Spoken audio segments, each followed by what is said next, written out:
Train अपने आखिरी station पर पहुंच जाती है। सभी यात्री नीचे उतरने की तैयारी करते हैं, लेकिन स्टेशन को देखकर सब हैरान रह जाते हैं। चारों तरफ अजीब सी खामोशी थी। एक आदमी हिम्मत करके सबसे पहले नीचे उतरता है। वह आसपास का हाल देखने लगता है। शुरुआत में उसे कोई ज़ॉम्बी दिखाई नहीं देता। यह देखकर बाकी लोग भी ट्रेन से नीचे उतर जाते हैं। सबको उम्मीद थी कि स्टेशन पर आर्मी उनकी मदद करेगी। उसी समय एक स्वार्थी आदमी ट्रेन के कंडक्टर के पास पहुंचता है। वह कहता है कि ट्रेन को तुरंत बुसान ले चलो, क्योंकि उसे शक था कि पूरा स्टेशन ज़ॉम्बियों से भर चुका है। लेकिन कंडक्टर बिना पुष्टि किए वहां से जाने के लिए तैयार नहीं होता। वह पहले हालात देखना चाहता था। इधर बाकी लोग स्टेशन के मुख्य गेट की तरफ बढ़ने लगते हैं, लेकिन आह कियांग अपनी बेटी को लेकर दूसरा रास्ता चुनता है। उसे पहले से अंदाजा था कि मेन गेट पर कुछ बहुत बुरा होने वाला है, फिर भी वह किसी को कुछ नहीं बताता। कुछ ही देर बाद सब लोग एग्जिट के पास पहुंच जाते हैं। दूर उन्हें सैनिक खड़े हुए दिखाई देते हैं। सबको लगता है कि अब वे सुरक्षित हैं, लेकिन अगले ही पल सच्चाई सामने आ जाती है। वे सैनिक पहले ही ज़ॉम्बी बन चुके थे। जैसे ही उन्होंने लोगों को देखा, वे पूरी रफ्तार से उनकी तरफ दौड़ पड़े। कुछ ही सेकंड में स्टेशन पर भगदड़ मच गई। हर तरफ चीखें सुनाई देने लगीं।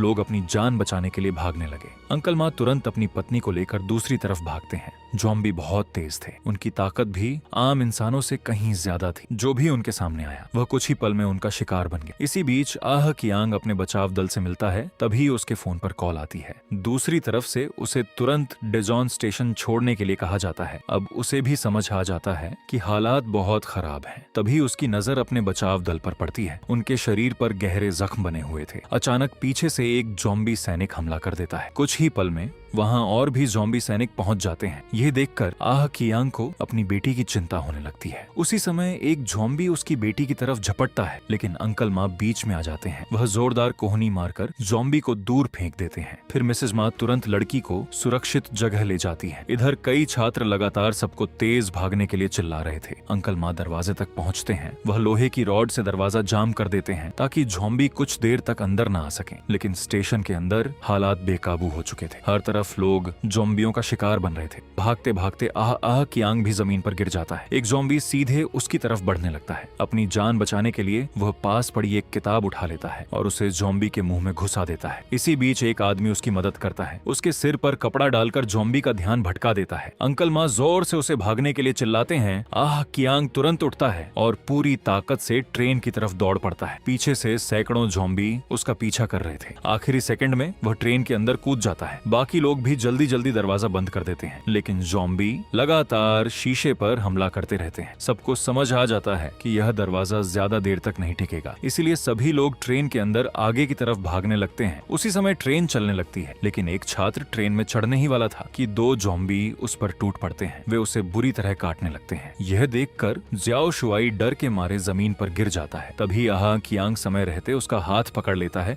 और उसे ट्रेन के अंदर खींच लेता है। वह घायल छात्र भी ज़ॉम्बी बन जाता है। अब ट्रेन आखिरकार बुसान की तरफ निकल पड़ती है, क्योंकि अब पीछे लौटने का कोई रास्ता नहीं बचा था। पीछे छूटे ज़ॉम्बी अब उनका पीछा नहीं कर सकते थे, लेकिन खतरा अभी खत्म नहीं हुआ था। कुछ ज़ॉम्बी पहले से ही ट्रेन के अंदर मौजूद थे, इसलिए सभी लोग सुरक्षित जगह ढूंढने लगे। तभी एक समझदार महिला सबको ट्रेन के टॉयलेट की तरफ ले जाती है। उसे लगता था कि कुछ देर के लिए वही सबसे सुरक्षित जगह है। वह एक एक करके सबको अंदर भेज देती है, लेकिन तभी एक ज़ॉम्बी उन्हें देख लेता है। उसकी आवाज सुनकर बाकी ज़ॉम्बी भी उसी तरफ दौड़ पड़ते हैं। कुछ ही सेकंड में पूरा रास्ता ज़ॉम्बियों से भर जाता है। अब उनके लिए बाहर निकलना लगभग नामुमकिन था। दूसरी तरफ सूट पहने स्वार्थी आदमी अपने ग्रुप के साथ ट्रेन के सबसे आगे वाले डिब्बे में आराम से बैठा था। उसे सिर्फ अपनी जान की चिंता थी। उधर जेनी को पता चलता है कि उसका बॉयफ्रेंड अभी भी जिंदा है। ये सुनकर उसके चेहरे पर फिर से उम्मीद लौट आती है। इस समय आह कियांग, अंकल माँ और रोंगुओ एक ही डिब्बे में थे। फिलहाल वहाँ कोई ज़ॉम्बी नहीं था, लेकिन आह कियांग अपनी बेटी की चिंता में बेचैन था। वो बार बार उसका हाल जानने की कोशिश कर रहा था। अंकल माँ भी अपनी पत्नी को फोन लगाते हैं, लेकिन कॉल नहीं लगती। अब तीनों समझ चुके थे, अगर अपने परिवार तक पहुंचना है तो उन्हें ज़ॉम्बियों से भरे डिब्बों को पार करना ही होगा। तीनों बिना डरे आगे बढ़ने का फैसला करते हैं। अंकल माँ सबसे आगे चलते हैं, क्योंकि वही सबसे ताकतवर थे। उन्होंने अपने हाथ में एक मजबूत ढाल पकड़ ली। जैसे ही दरवाजा खुलता है, सामने ज़ॉम्बियों की पूरी भीड़ खड़ी थी। अंकल माँ बिना डरे सीधे उन पर टूट पड़ते हैं। वह एक एक करके ज़ॉम्बियों को पीछे धकेलने लगते हैं। आह कियांग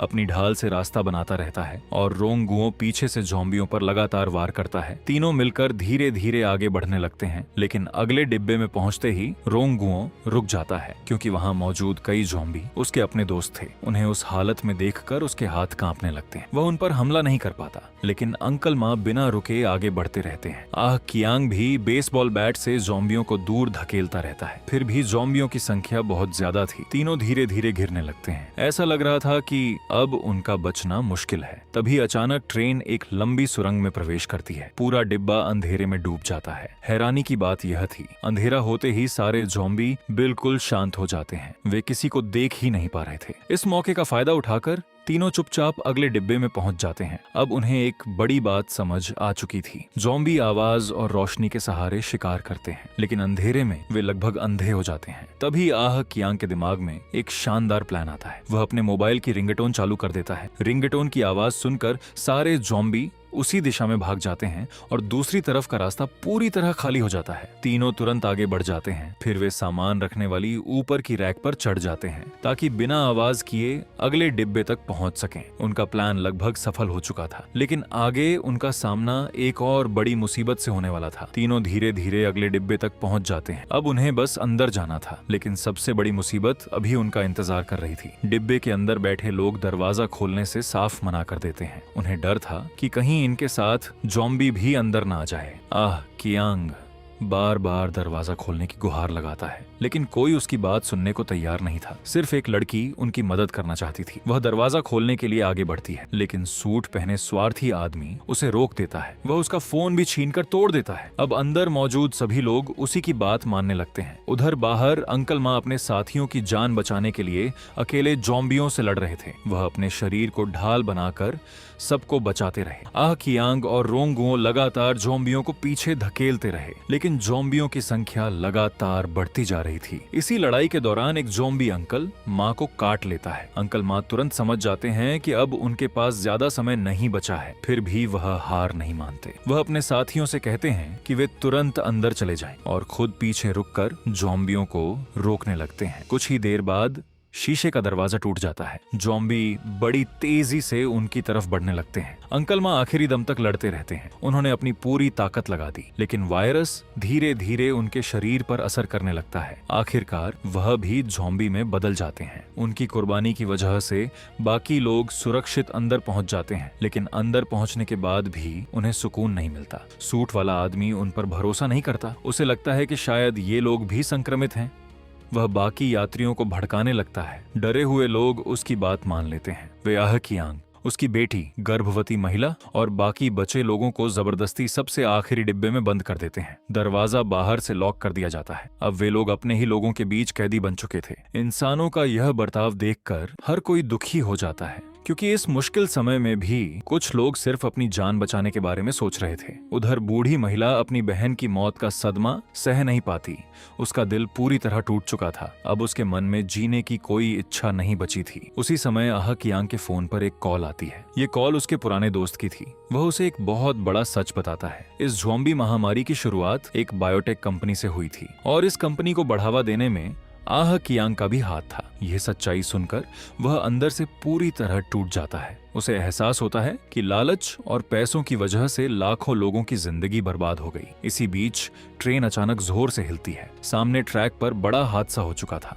अब इस ट्रेन से आगे जाना नामुमकिन था। ट्रेन का कंडक्टर सभी को दूसरी ट्रेन तक पहुंचाने का फैसला करता है। वह सबसे आगे जाकर नई ट्रेन चालू करने की कोशिश करता है, लेकिन तभी एक दूसरी तेज रफ्तार ट्रेन आकर जोरदार टक्कर मार देती है। पूरा स्टेशन हिल जाता है। चारों तरफ तबाही मच जाती है। कई लोग उसी हादसे में मारे जाते हैं। कुछ लोग किसी तरह बच निकलते हैं। इसी दौरान वही स्वार्थी सूट वाला आदमी फिर से सामने आ जाता है। वह अभी तक जिंदा था। कंडक्टर उसे बचाने की कोशिश करता है, लेकिन तभी एक ज़ॉम्बी अचानक उस पर हमला कर देता है। कंडक्टर भी संक्रमित हो जाता है। अब आह कियांग, उसकी बेटी और गर्भवती महिला तीनों ही आखिरी उम्मीद बन चुके थे। वे नई ट्रेन की तरफ भागने लगते हैं, लेकिन पीछे से सैकड़ों ज़ॉम्बी उनका पीछा कर रहे थे। किसी तरह तीनों ट्रेन के ऊपर चढ़ जाते हैं। ज़ॉम्बी भी उनके पीछे ऊपर आने लगते हैं। अब हर सेकंड उनकी जान पर भारी पड़ रहा था। आह कियांग लगातार ज़ॉम्बियों को नीचे गिराता रहता है। एक एक करके कई ज़ॉम्बी ट्रेन से नीचे गिर जाते हैं। आखिरकार तीनों इंजन तक पहुंच जाते हैं, लेकिन वहां पहुंचकर वे देखते हैं कि ड्राइवर पहले ही ज़ॉम्बी बन चुका है। वह उन पर हमला कर देता है। आह कियांग उससे भिड़ जाता है। दोनों के बीच जबरदस्त लड़ाई शुरू हो जाती है। काफी संघर्ष के बाद